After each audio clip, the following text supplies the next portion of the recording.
하나님의 은혜와 사랑과 평강이 오늘 하루도 충만하기를 주의 이름으로 축복합니다. 이스라엘은 이제 가나안 땅에 들어가 하나님의 축복 속에 거하게 될 것입니다. 그러나 그 축복을 누리기 위해서는 광야길을 걸어가야 했습니다. 광야길을 지나야만 가나안 땅에서 축복을 누릴 수가 있게 되는 것이죠. 그래서 하나님은 광야길을 지나게 하신 것을 복을 받게 하기 위함이라 라고 말씀하십니다. 16절 말씀 16절 말씀 보겠습니다. 내 조상들도 알지 못하던 만나를 광야에서 내게 먹이셨나니 이는 다 너를 낮추시며 너를 시험하사 마침내 내게 복을 주려 하심이었느니라.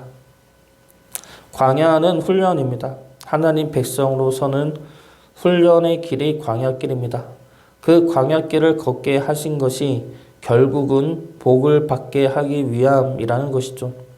우리도 광야를 지날 때가 있습니다. 아무것도 없고 아무것도 안 보이는 그런 막막하고 갑갑한 광야길을 지나야만 할 때가 있습니다. 그 길이 우리에게는 너무나 힘들고 버거운 길일 것입니다. 그래서 피하고 싶고 가고 싶지 않은 길일 수가 있습니다.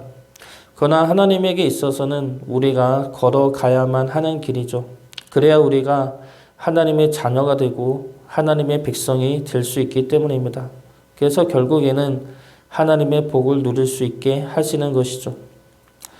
하나님께서는 왜 우리를 광야로 인도하십니까? 우리로 하여금 무엇을 알게 하기 위해 광야로 인도하십니까? 광야에서 우리가 알아야 하는 것이 무엇인지 오늘 말씀 통해 살펴보고 우리가 광야를 만날 때 그 길을 빨리 끝낼 수 있기를 주의 이름으로 축복합니다. 먼저 광야는 하나님의 시험의 자리라는 것을 깨달아야 합니다. 2절 말씀을 보겠습니다. 내 하나님 여호와께서 이 40년 동안에 내게 광야길을 걷게 하신 것을 기억하라. 이는 너를 낮추시며 너를 시험하사 내 마음이 어떠한지 그 명령을 지키는지 지키지 않는지 알려 하심이라. 광야에서 이스라엘은 계속해서 하나님을 시험했습니다. 대표적인 사건이 무리바에서 일어난 물 사건입니다. 출애굽기 17장 7절 말씀입니다. 그가 그곳 이름을 마사 또는 무리바라 불렀으니 이는 이스라엘 자손이 다투었으며 또는 그들이 여호와를 시험하여 이르기를 여호와께서 우리 중에 계신가 안 계신가 하였음이더라. 이스라엘이 하나님을 시험하죠. 하나님이 우리 중에 계신가 안 계신가를 시험합니다. 성경에서 말하는 시험은 증명입니다. 우리가 하나님을 향한 믿음을 증거하길 원하는 것이 시험이죠. 우리에게 어려움이 임하고 환난이 임하면 우리는 하나님을 원망합니다. 하나님 왜 우리를 이 고난에 내버려 둡니까? 하나님 왜 우리 기도를 안 들어주십니까? 하나님의 능력으로 우리를 이 환난에서 이 고난에서 이 광야에서 구원해 달라고 기도합니다. 그러면서 이 광야가 끝나지 않으면 하나님의 능력과 사랑에 대해서 의심을 합니다. 하나님도 어쩔 수 없나? 하나님이 나를 사랑하지 않나? 의심하면서 하나님의 능력을 나타내 달라고 요구합니다. 이것이 우리가 하나님을 시험하는 모습이죠. 그런데 이 광야에서 하나님 또한 우리를 시험하고 있다고 말씀하십니다. 시험은 아까도 얘기했듯이 증명이라고 하였습니다. 그래서 광야에서 하나님이 우리를 시험하신다는 것은 우리가 광야 속에서 하나님을 향한 믿음을 나타내기를 증명할 수 있기를 원하고 계시다는 겁니다. 하나님은 우리가 힘들고 어려운 순간에도 하나님을 붙들 수 있는 믿음을 원하고 계시고 기다리고 계십니다. 이것이 우리를 향한 하나님의 시험이죠. 제 경험을 돌아보면 광야에서 항상 이 싸움이었던 것 같습니다. 나는 하나님 뭐 하시느냐, 도와줘야 하지 않느냐, 왜 침묵하고 계시느냐, 처음에는 이러한 생각에 붙들려 있죠. 그러나 이런 기도를 해도 현실과 상황은 변하지 않습니다. 변할 때는 내가 하나님 앞에 항복할 때입니다. 광야 속에서도 하나님을 향해 감사를 드릴 때입니다. 상황과 현실이 변하길 구하는 것이 아니라 그 속에서 내 고집과 내 의를 깨닫고 내려놓을 때입니다. 그럴 때 하나님이 일하시게 되는 것이죠. 이곳에 올 때도 그러했고 목사 안수 받을 때도 그러했고 전도사 사역하다가 길이 막힐 때도 그러했습니다. 광야에서는 이러한 싸움입니다. 우리가 하나님의 능력을 시험하느냐, 하나님의 시험에 우리가 순종하느냐. 하나님을 시험하지 마시고 하나님이 우리의 믿음을 시험하고 있음을 기억하시기 바랍니다. 광야에 있다 하더라도 하나님을 향한 믿음과 감사를 증명할 수 있는 주의 자녀 되시길 주의 이름으로 축복합니다. 두 번째로 광야는 하나님의 말씀으로 사는 것을 알게 하는 자리입니다. 3절 말씀 보겠습니다. 너를 낮추시며 너를 줄이게 하시며 또 너도 알지 못하며 내 조상들도 알지 못하던 만나를 내게 먹이신 것은 사람이 떡으로만 사는 것이 아니요 여호와의 입에서 나오는 모든 말씀으로 사는 줄을 내가 알게 하려 하심이니라. 광야에서는 아무것도 없습니다. 이들 스스로 먹을 것을 구할 수가 없죠. 이들이 먹을 수 있는 것은 하늘에서 내려오는 만나밖에 없습니다. 그런데 이 만나도 이들 힘으로 얻을 수 있는 음식이 아닙니다.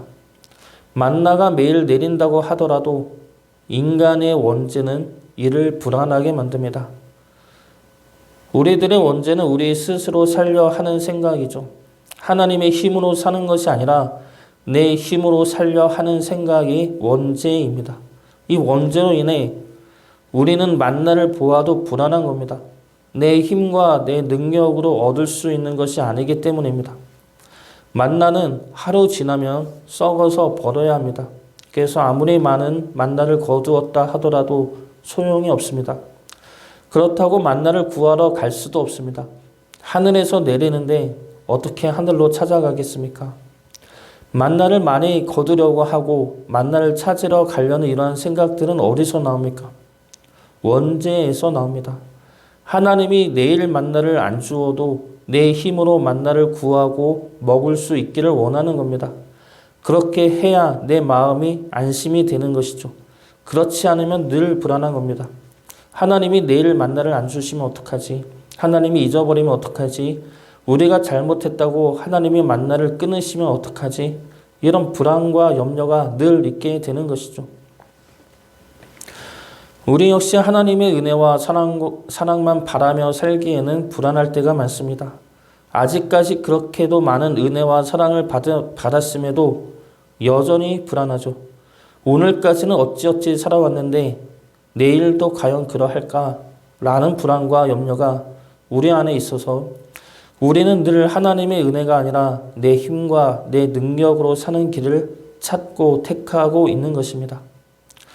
그런데 이 광야에 있으면 이런 불안과 염려가 있어도 어떻게 할 수가 없습니다. 광야에서 어떻게 할 수가 있겠습니까? 불안과 염려만 있을 뿐 내 힘으로 이 불안과 염려를 지울 수가 없습니다. 이 불안과 염려를 내 힘으로 지울 수 없으면 어떻게 해야 됩니까? 하나님의 말씀을 믿는 것밖에 없습니다. 내일 올지 안 올지 모르는 만나를 염려하는 것이 아니라 만나를 주시겠다고 하신 하나님의 말씀을 믿고 붙드는 겁니다. 하나님이 매일 만나를 주시겠다는 그 말씀, 하나님이 나를 포기하지 않을 것이라는 그 말씀, 하나님이 나를 끝까지 사랑하실 것이라는 그 말씀을 믿고 버티며 사는 것입니다. 광야에서 우리가 살 수 있는 길은 하나님의 말씀을 믿는 것밖에 없습니다. 하나님은 말씀대로 만나를 40년 동안 매일같이 내려주셨습니다. 이스라엘이 반역하고 원망하고 하나님을 시험해도 하나님은 하나님의 말씀대로 만나를 매일같이 부어주셨습니다. 이뿐만이 아니라 옷도 헤어지지 않게 하셨고 발도 부르트지 않게 하셨습니다. 광야에서 하나님은 하나님의 말씀을 끝까지 지켜내셨습니다. 광야는 하나님의 말씀을 붙드는 자리입니다. 내 힘과 능력으로 할 수 없음을 깨닫고 하나님의 말씀을 믿음으로 붙들어야 하는 자리입니다. 하나님의 말씀을 믿고 붙드심으로 광야를 지나 복의 자리에 들어가시기를 주의 이름으로 축복합니다. 마지막 세 번째로 광야는 하나님의 용서하심과 사랑하심을 알게 하는 자리입니다. 5절 말씀 보겠습니다. 너는 사람이 그 아들을 징계함 같이 내 하나님 여호와께서 너를 징계하시는 줄 마음에 생각하고, 하나님이 우리를 징계하는 것이 부모가 자녀를 징계함과 같다는 말씀이죠. 부모는 자녀를 혼내도 죽으라고 혼내는 부모는 없습니다. 자녀가 아무리 잘못을 했다 하더라도 부모는 자녀를 포기할 수가 없죠. 포기할 수 없기에 혼을 내는 것이고 잔소리를 하는 것입니다. 하나님의 우리를 징계함이 이와 같다는 겁니다. 하나님은 우리가 하나님의 백성된 길로 가기를 원하시고 그렇게 인도하십니다. 그 과정에서 우리가 다른 길로 간다면 징계하시기도 하고 막으시기도 하십니다. 그런데 그 징계하심이 우리가 잘못된 길로 간 것에 대한 심판은 아닙니다. 하나님의 모든 징계와 막으심은 잘못된 길로 간 것에 대한 심판이 아니라 바른 길로 인도하시기 위함의 목적이 있습니다. 그래서 하나님의 징계는 기본적으로 용서하심 위에서 하시는 징계입니다. 이미 용서 가운데서 우리를 사랑으로 이끄시는 징계인 것이죠. 매일 넘어져도 포기하지 않으시고 이끄시는 하나님의 은혜와 매일 죄 가운데 있어도 끝까지 용서해 주시는 주님의 사랑이 우리에게 있습니다. 하나님이 우리를 자녀로, 포기할 수 없는 자녀로 바라보시기 때문입니다. 광야가 임할 때 하나님이 우리를 버렸기 때문이라 생각하는 것이 아니라 그 광야에서도 나를 한없이 용서하시고 사랑하시는 하나님을 바라볼 수 있기를 주의 이름으로 축복합니다.